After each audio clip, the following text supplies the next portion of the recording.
Welcome to Your Yes-Filled Life. I'm Brenda Winkle, an intuitive leadership coach and somatic guide for high performers, high achievers who want more freedom, ease, joy, and energy. You are a visionary leader, driven, intuitive, and ready for more. More flow in your work, more presence and joy in your life and relationships, more trust in yourself and the decisions you make every day. Here, we explore the intersection of intuition, leadership, and energetic sovereignty, blending practical strategy with energetic alignment so you can create success that feels deeply fulfilling at work, at home, in your relationships, and in your own well-being. You'll hear inspiring stories, practical strategies, and high-level conversations designed to help you integrate the woo into your daily life. Because when your energy is aligned, everything flows. Ready to elevate how you lead and live? Start by downloading my free energy audit at brendawinkle.com/audit and discover what's fueling or depleting you. Let's do this. Your yes-filled life starts now. Hello and welcome to Your Yes-Filled Life. I'm your host, Brenda Winkle. Today, we're talking about loneliness. Loneliness hits all of us at one time or another, and it hit me particularly hard as someone single when my daughter moved out and I became an empty nester. She took our dog, and I was living alone, like really alone, for the first time in many, many, many years.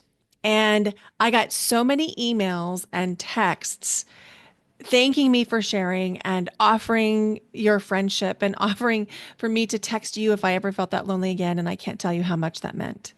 And around the same time, my friend Megan Waldrep, who hosts a podcast called Partners of Commercial Fishermen, reached out and asked if I might want to talk about something with her community. And it occurred to me that since I had just shared about this loneliness and I'd really worked on it myself, that it might be really interesting to do something we've never done before. And that is a two-part series across both of our podcasts. So you're going to hear part one of this conversation on loneliness on this podcast, Your Yes-Filled Life. And you're going to hear the completion of this episode, part two of the same podcast on Megan's podcast, which is called Partners of Commercial Fishermen, which is also available across all major podcasting platforms. And you can also access her podcast at meganwaldrep.com. That's meganwaldrep.com. Now, why would we combine on this episode? Well, as a partner of a commercial fisherman, she understands loneliness in a really unique way. Because although she's not single, although she's not alone, she spends a lot of time alone when her fisherman is out at sea. And even though our circumstances are very different in the sense that I'm not partnered, although I'm looking. So if you know anyone, help me out. Now, our situations are different, but loneliness hit us each in a really unique way. And it was something we both come to realize we have so much more control over than we thought. So I can't wait to share this two-part episode with you. I'm going to put the link to Megan's show in the show notes so you can go catch the second half of this episode.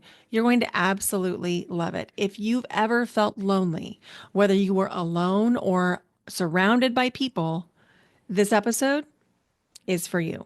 We're going to talk about strategies that we've each used to combat loneliness and how we came through on the other side. We have conversations around building friendships, in-person connection, creating virtual communities, and finding like-minded friends. Without further ado, let's dive in. Hi, Megan. Brenda, I'm so happy to see you. It's always such a joy.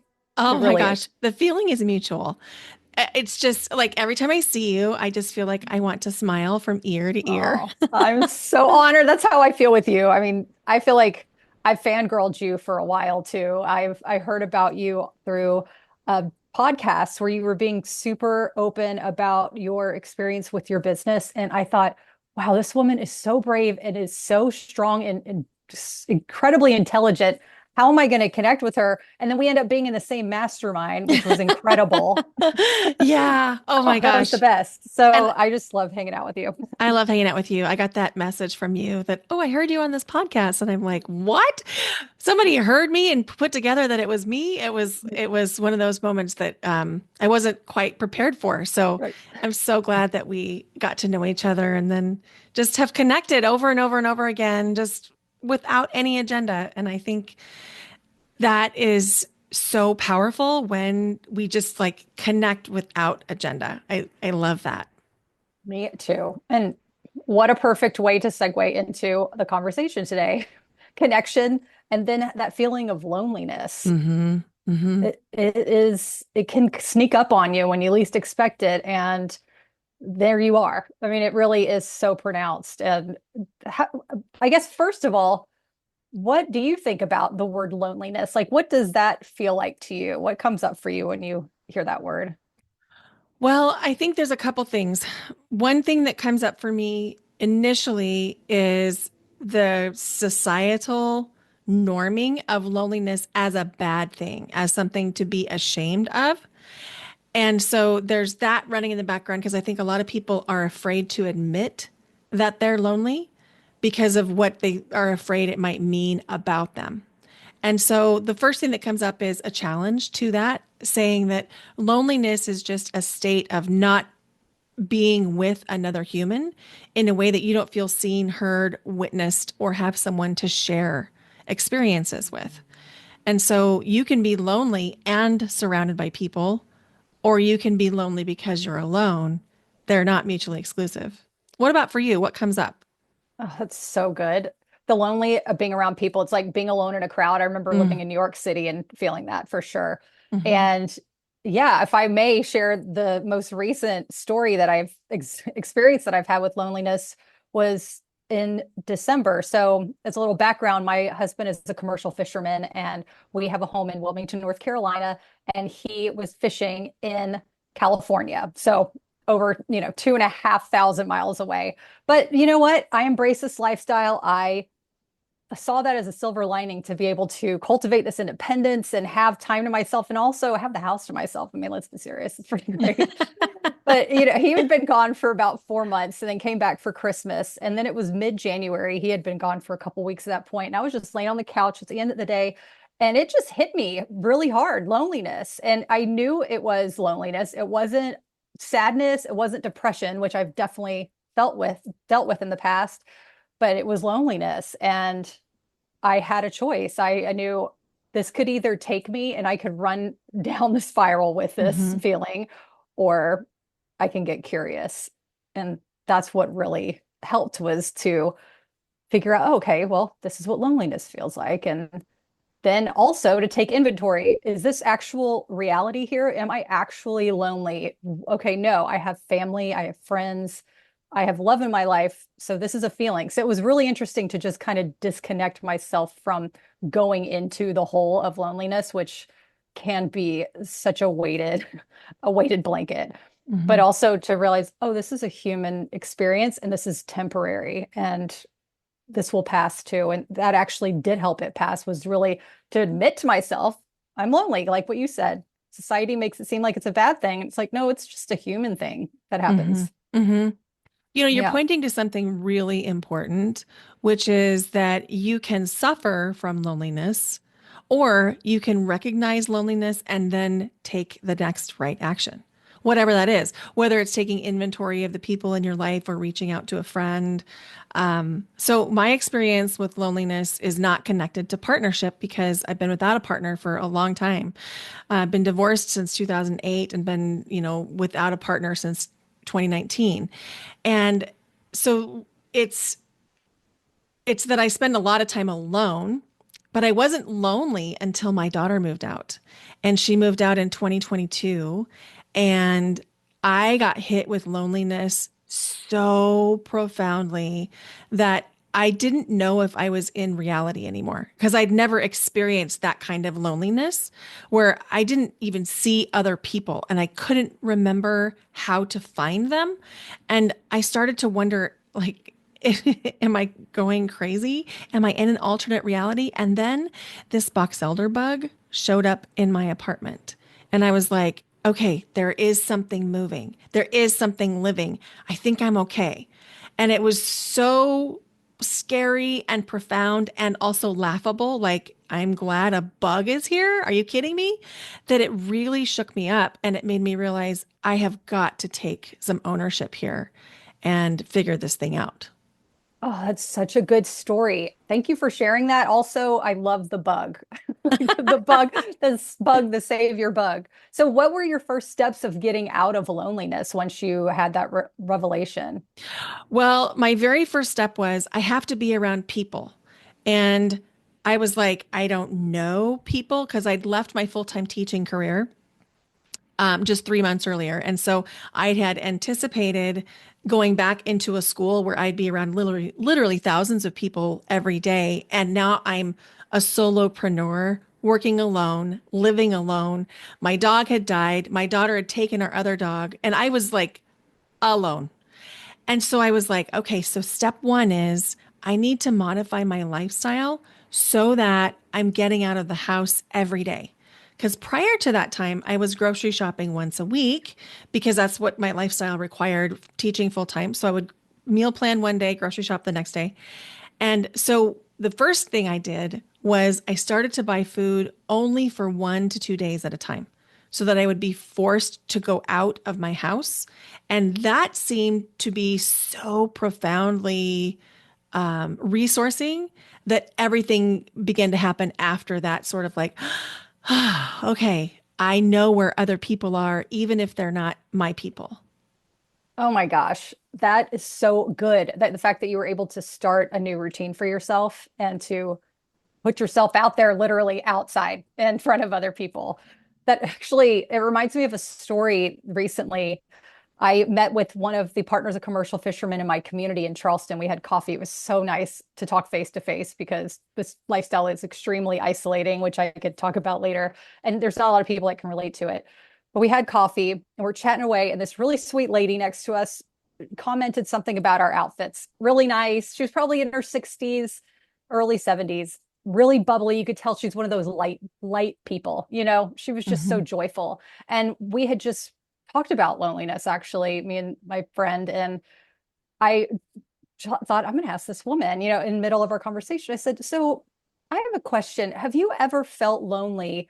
And if you have, what did you do to get through that? And she kind of just looked down and goes, oh, yeah, I've definitely felt loneliness. My husband passed away a year and a half Mm. ago. Mhm. And that was really hard. I mean, it was a very, I mean, happy people get sad. And I'm like, wow, she's going there with us. It was really special. And she said, what really helped me was I had friends that came up and showed up for me, but also she did what you did. She said, I forced myself to get dressed every day. I forced myself to get out of the house and put myself out there. Mhm. And eventually that helped me bring into this whole new routine, these new experiences, events, places, and hobbies that she never thought she would expect. She's like, life goes on, and my husband would have wanted that. And that hit home so much because, I mean, commercial fishing, there are women in our community who have lost their fishermen because it is one of the Mhm. most dangerous jobs in the entire world. And so Mhm. I know that there are other women out there that are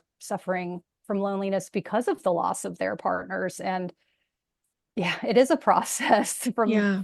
for all of us, no matter what stage it is. And I just find it really admirable that you were able to build yourself out of it. I mean, continue to find a new way of living. And now, I mean, look at you now. Look at you now, Brenda. Oh, well, thank you. Thank you. I love the story that you were sharing about being vulnerable, talking about this with someone else who's sharing your experience, and then bringing someone else into that conversation. It took so much courage. And I love that vulnerability. When you realized that day in December that you were experiencing loneliness, what were some of the steps that you took? Some of the steps that I took was I laid down and I was It just, is time to say yes to the version of you that's already here. Invitation to come join me for a 4-day journey called Yes to Me. This is a 4-day energetic journey to activate your clarity, amplify your intuition, and help you lead from your truest, highest frequency. You've already created the success on paper, in your business, in your career, in your life. But now something deeper is rising, a quiet inner knowing that says, it's time to lead from who I really am. It's time to stop translating my truth to make it more palatable to other people. It's time to say yes to me. Yes to Me is a high frequency space for intuitive, high achieving women to return to their knowing, remember their power, and expand into leadership that feels like them, not the version they've been performing. You don't need more strategy. You need a space to hear yourself again. This isn't a course, it's a frequency shift. To learn more, go to brendawinkle.com/yes to me. That's brendawinkle.com/YESTOME. going, huh. I thought I said that to myself out loud. Huh, this is loneliness. And I sat with it for a few minutes. I allowed myself to feel all the feels. I'm like, where do I feel this in my body right now? Usually I feel things in my chest and my throat. And so it was, what is this experience like?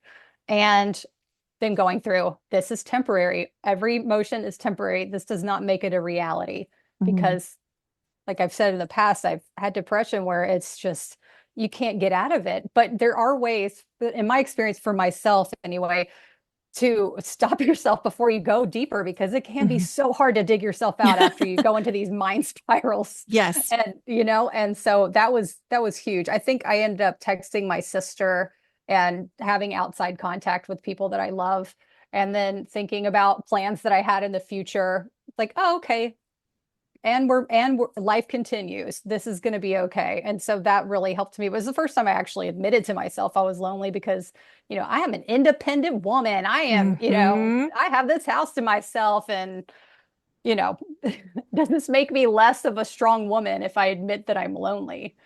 But really, Ooh, it's, our vulnerabilities are our biggest strength if we're actually able to admit them and connect with other people. I mean, that's what true strength is all about. that's right. That's a mic drop moment right there. True strength is about admitting. Yeah, absolutely. And, there's something so important about being true to ourselves when we can say, this is what I'm experiencing now. Because if we're not, then we try to put band-aids on the wrong things.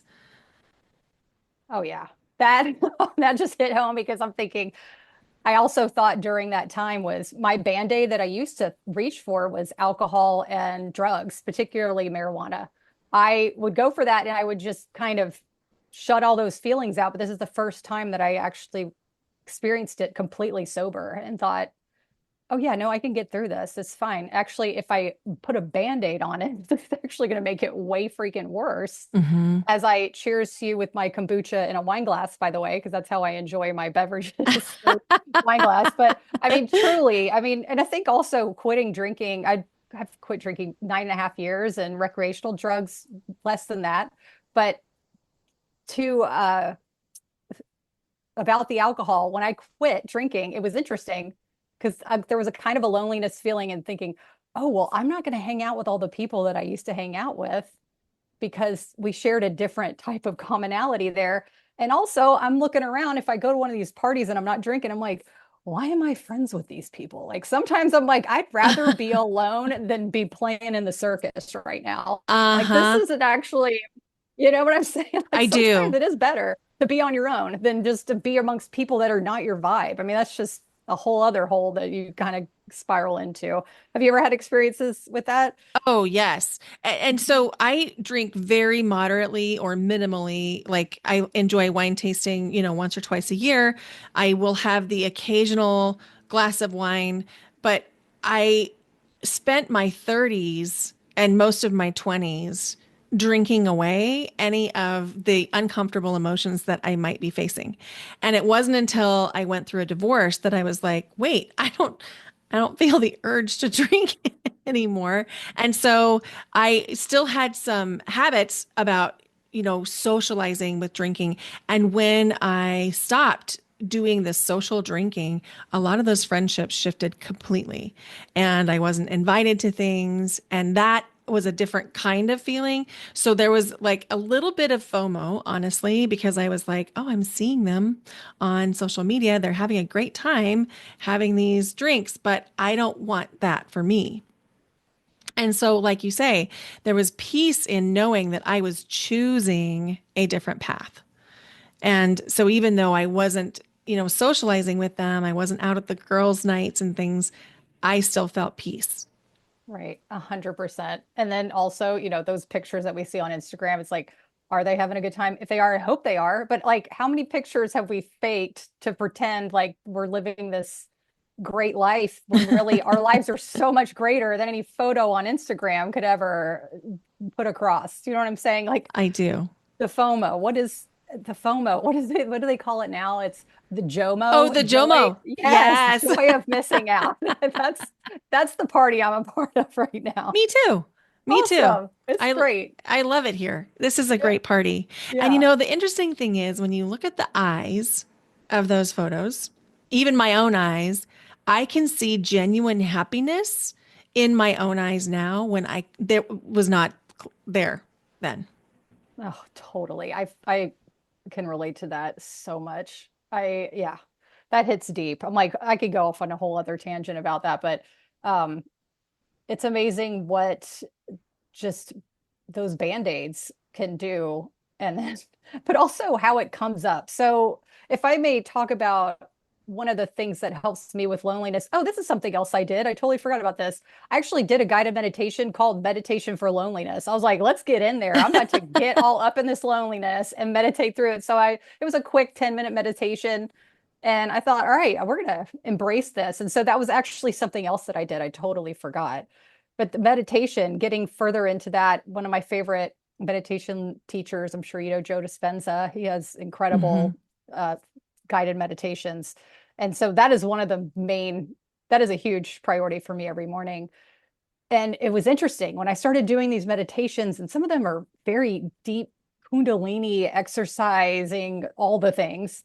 My sleep would be interrupted, but also I woke up one night with just pure anxiety. And I mean, I felt it all throughout my body. And I thought, oh, wow, this is anxiety. But also, I was thinking, I got to just let my body do what it's got to do right now to let it release. I don't need to be like, why am I anxious? What's going on? It's like actually, it's probably just releasing all of these Hmm. emotions that I've band-aided up with alcohol and drugs for so many years and letting it just come out. So it was me 3 in the morning just staring at the ceiling, being like, oh wow, I am anxious AF. But then eventually I was able to let it go and go back to sleep. But it's incredible to just take a step back and let the body do what it needs to do without going into why is it doing this? Is it because of this? Is it because I said this or this person, whatever it was. Well, you're highlighting something which is what I teach, which is embodiment, thinking about the somatic body. So, we've got two nervous systems. We've got basically, well, I mean, depending on the map you're using, we have the autonomic nervous system, which is the nervous system that controls everything without us having to think about it. And then we have the somatic nervous system, which is where we have these nerves, and it's where we can feel things in our arms and our bodies. And when we are having these anxious experiences or lonely experiences, our body is remembering something. It's connecting it to a former time, to a former experience that is like a muscle memory, so to speak. And if we are staying in the structured mind and we're trying to think our way out of it, we will never think our way out of it. It just won't happen because if the anxiety is a body sensation and the mind is telling us we can think our way out of it, the only thing that's going to happen is you'll get more anxious or you'll get more afraid or more lonely because you can't think your way out of a nervous system response. Okay, major goosebumps. So may I dive into this with you more? Yeah. So what is the way through? Is it to just be and let it happen? Or if you're not using your mind, what do you do? Well, there's many, many things that you could do, and there's not going to be one right thing that's like the perfect medicine for everyone every time. But if you think of like a menu, so you go to your favorite restaurant and you have 3 to 4 different things that you love on that menu. I like to apply that kind of thinking to this. So maybe it's breath work. Maybe you just take some slow, deep breaths and like in through the nose, out through the mouth. And you just do that until you feel your body begin to release. Sometimes it's actually getting in the body and releasing. Maybe that means you stand up out of bed for a second and just let your body shake and just shake and jump and shake and jump and just like flick, like you're flicking water off your hands and just let the anxiety move through you and move it in and through the body. You could also do meditation, although if you're in an anxiety loop, sometimes you need something more physical to do because you're stuck in the mind in that anxiety loop. And so, if that's you, then I would invite you to do like a walking meditation or some kind of movement incorporated with it so that you can really get into the body. So, when we think about moving energy, there's 3 ways we can do it. We can move it through breath, through sound, and through movement. And so any of those 3 ways, whether that's like sounding, and by sound, yes, sound healing, but we're talking about it's the middle of the night, right? In this scenario. So how are we going to fix that in the middle of the night? You're not going to go call your sound healer. You're going to need to do something on your own. So voicing, like literally letting your voice make sounds. Maybe that's just like exhaling audibly with your voice. Like here would be an example. You just inhale. And That like feels good. it feels really good. I mean, there's nothing wrong for me right now. And I still felt like, oh, that was really cathartic. So, invitation to try that. It can be I really helpful.